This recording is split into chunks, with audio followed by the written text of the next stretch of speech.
mata kuliah Filosofi Pendidikan dan Pendidikan Nilai PPG PGSD kelas C akan mempresentasikan hasil analisis kami tentang kasus Ali mogok sekolah. Halo, saya Sima berperan sebagai kepala sekolah. Saya Alda Anggreni Maulina berperan sebagai guru kelas. Saya Ismawati berperan sebagai orang tua.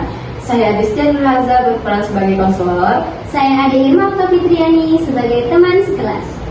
Selamat menyaksikan.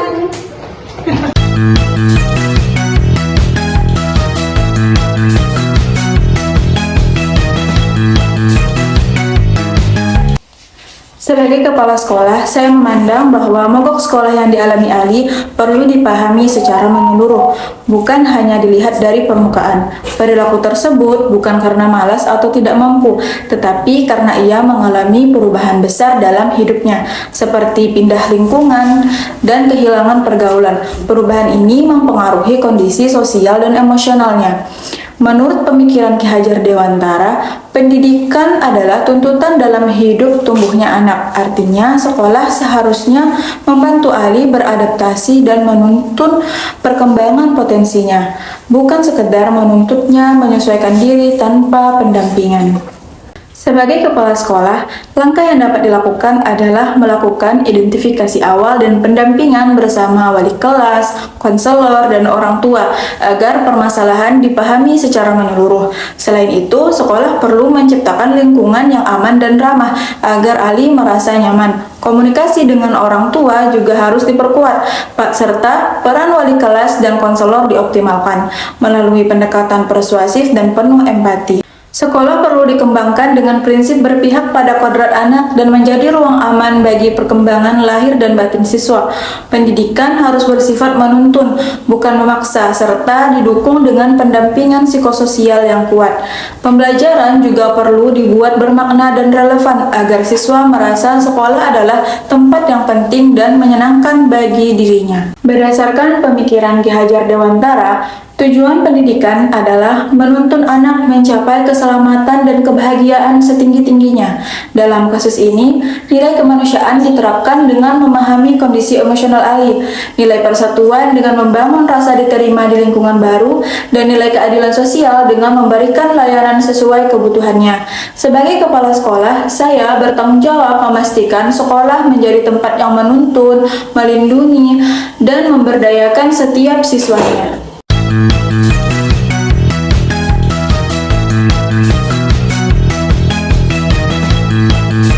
Saya sebagai guru kelas. Yang pertama, saya akan menganalisis penyebab Ali mogok sekolah, di mana Ali adalah anak yang aktif dan sering berinteraksi dengan lingkungannya melalui kegiatan yang dilakukannya.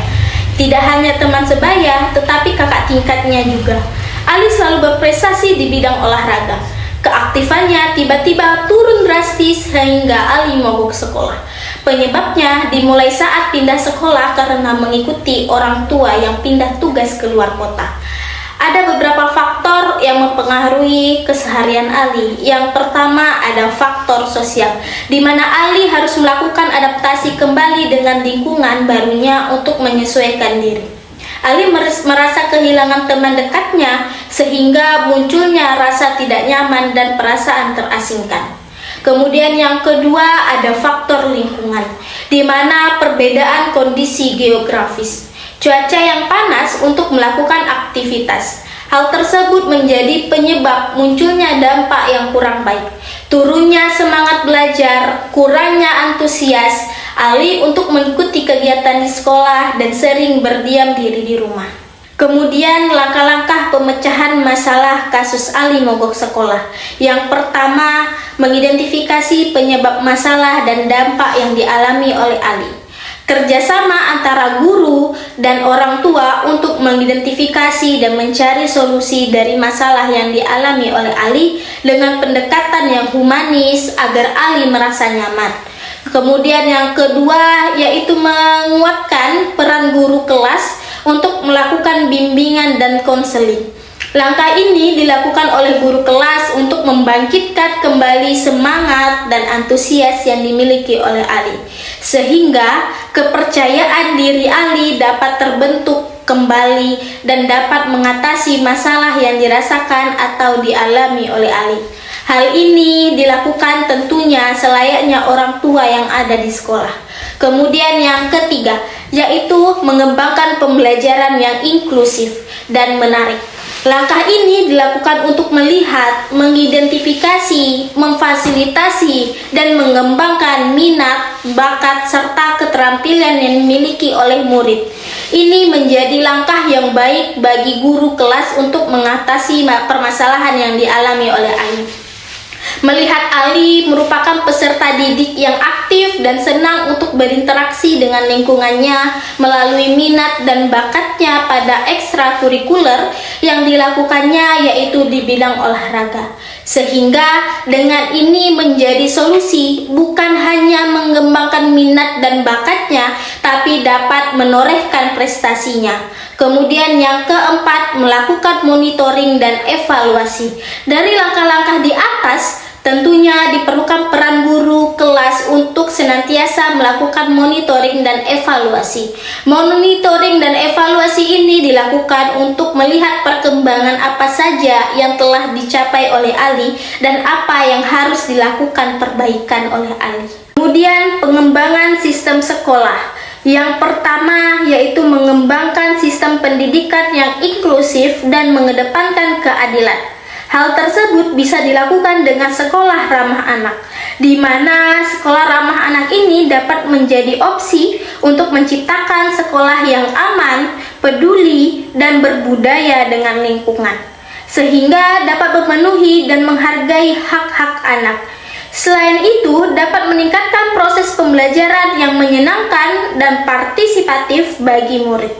Kemudian yang kedua yaitu mengembangkan kurikulum dan proses belajar yang sesuai dengan kebutuhan murid. Dengan pengembangan kurikulum dan program belajar yang tepat dan sesuai kebutuhan murid dapat bermanfaat. Tidak hanya bermanfaat, capaian dari pengembangan dan program belajar dapat dicapai dengan baik, efektif, dan efisien. Yang terakhir yaitu acuan nilai dalam merumuskan langkah-langkah pemecahan masalah sesuai pokok pikiran Ki Hajar Dewantara dan nilai-nilai luhur Pancasila. Yang pertama yaitu ada kodrat alam, di mana kodrat alam yang bisa dilakukan guru kelas berdasarkan pokok pikiran Ki Hajar Dewantara, yaitu tidak memaksakan kehendak kepada murid dalam membentuk karakter dan menentukan minat bakat kepada murid. Hal tersebut sejalan dan berkaitan dengan nilai Pancasila sila kelima. Dalam Pancasila, dengan memberikan kesempatan yang setara bagi semua murid untuk berkembang sesuai potensi mereka masing-masing, dan guru memperlakukan murid dengan kebutuhan muridnya masing-masing. Kemudian yang kedua ada kodrat zaman, di mana kodrat zaman ini yang bisa dilakukan guru kelas berdasarkan pokok pikiran Ki Hajar Dewantara, yaitu dengan pembelajaran yang berbasis kearifan lokal. Pembelajaran ini dilakukan agar dapat menyiapkan murid dan dapat menyesuaikan dengan perubahan zaman yang selalu berubah dan penuh tantangan. Sehingga dengan ini dapat menciptakan pembelajaran yang bermakna dan kontekstual. Hal tersebut sejalan dan berkaitan dengan nilai kelima dalam Pancasila, yaitu menyiapkan murid agar mampu menghadap tantangan zaman secara setara.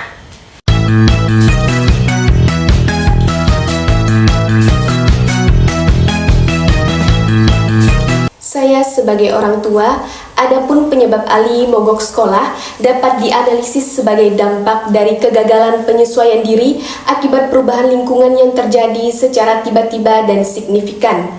Perpindahan tempat tinggal ke daerah baru membuat Ali kehilangan jejaring sosial yang selama ini menjadi sumber kenyamanan, kepercayaan diri, dan motivasi bersekolah. Di sekolah lama, Ali memiliki teman, aktivitas futsal, serta peran sosial yang kuat. Sedangkan di sekolah baru, ia belum berhasil membangun relasi dengan teman sebaya. Kondisi ini menimbulkan perasaan kesepian, terasing, dan tidak memiliki tempat. Akhirnya, menurunkan minatnya untuk berangkat dan mengikuti kegiatan sekolah. Selanjutnya, Langkah-langkah pemecahan masalah dengan menitik beratkan pada sistem pendidikan atau kegiatan pembelajaran yang perlu dikembangkan agar Ali kembali bersekolah dan kasus serupa tidak terulang kembali. Yang pertama, yakni melakukan komunikasi dengan anak serta mendengarkan perasaan dan pengalaman yang mereka alami selama berada di lingkungan yang baru. Yang kedua, memberikan penguatan emosional dengan meyakinkan kepada Ali bahwa penyesuaian terhadap lingkungan baru merupakan proses membutuhkan waktu untuk dapat beradaptasi. Yang ketiga, sebagai orang tua, memberikan pemahaman tentang pentingnya pendidikan sebagai bekal masa depan. Adapun sistem persekolahan yang perlu dikembangkan untuk meningkatkan angka partisipasi sekolah, yakni penyediaan layanan pendampingan adaptasi murid baru yang mengalami perubahan lingkungan belajar. Adanya layanan pendampingan menjadi langkah untuk mendapatkan dukungan emosional, sosial, dan dukungan akademik, sehingga diharapkan dapat percaya diri dalam belajar dan mengikuti proses pembelajaran secara optimal. Selanjutnya, langkah-langkah pemecahan masalah berdasarkan pokok pikiran Ki Hajar Dewantara dan nilai-nilai luhur Pancasila. Yang pertama, saya perlu memahami bahwa anak hidup di zamannya sendiri, bukan zaman orang tuanya. Pemikiran Ki Hajar Dewantara tentang kodrat zaman serta pesan bijak yang sering dikaitkan dengan Ali bin Abi Thalib mengingatkan bahwa pendekatan pendidikan harus relevan dengan perkembangan zaman anak. Yang kedua, mengembangkan sikap kemanusiaan yang adil dan beradab sesuai sila kedua Pancasila dengan menghargai perasaan, kondisi psikologis, dan martabat Ali sebagai individu yang sedang menghadapi kesulitan.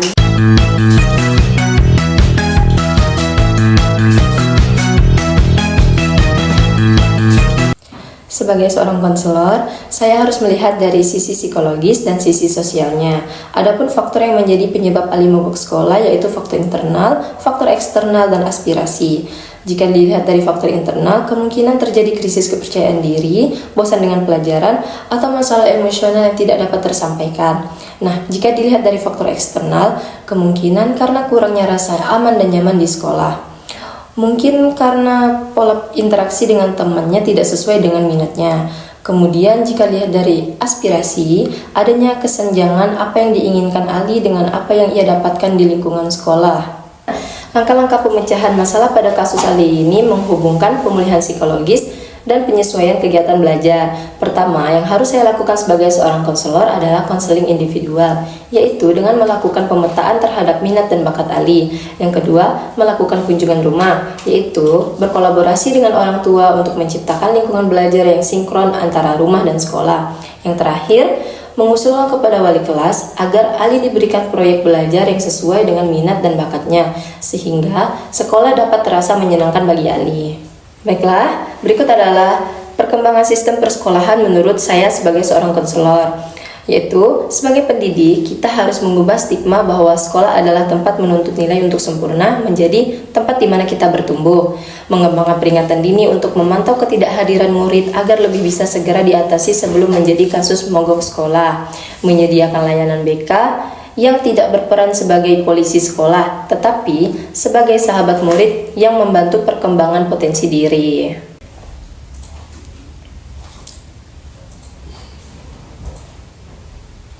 Langkah-langkah pemecahan masalah berdasarkan pokok pikiran Ki Hajar Dewantara dan nilai Pancasila adalah konselor berperan sebagai pamong yang menuntun anak dengan semboyan ing ngarsa sungtulada ing madia mangun karsa tuturi handayani. Yang dimaksud dalam semboyan ini adalah konselor harus membuat Ali merasa tidak dipaksa, tetapi dimotivasi, menekankan nilai Pancasila, kemanusiaan yang adil dan beradab.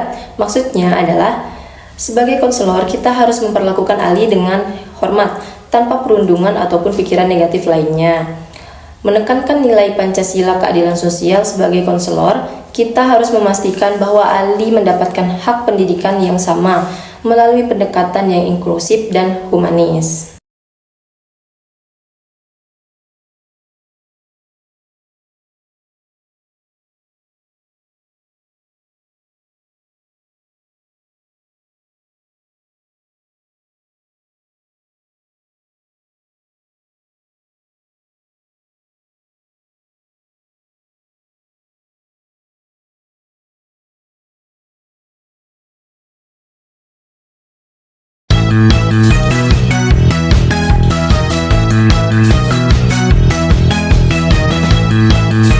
Sebagai teman sekelas, saya melihat Ali mogok sekolah dikarenakan merasa tidak diterima dan tidak nyaman berada di kelasnya.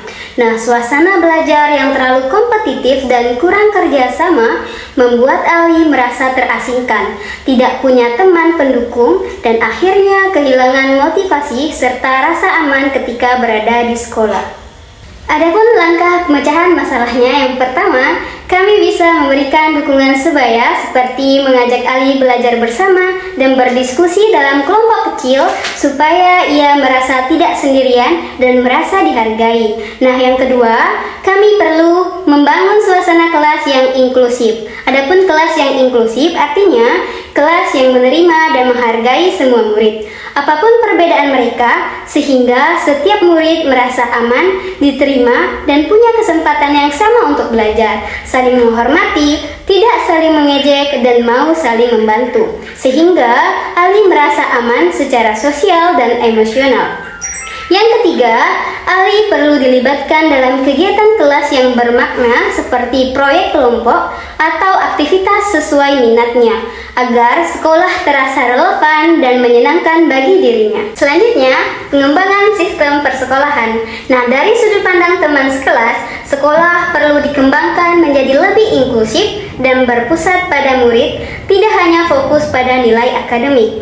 Pembelajaran kolaboratif dan interaksi sosial penting agar setiap murid merasa diterima dan memiliki keterikatan dengan sekolah. Kaitan dengan pemikiran Ki Hajar Dewantara dan Pancasila, langkah-langkah ini sejalan dengan pemikiran Ki Hajar Dewantara bahwa pendidikan adalah proses menuntun murid sesuai kodrat alam dan zamannya, bukan memaksa. Dukungan sebaya dan pembelajaran kolaboratif merupakan bentuk pendidikan yang memerdekakan. Nah, selain itu, upaya ini juga mencerminkan nilai Pancasila, terutama kemanusiaan, persatuan, dan keadilan sosial.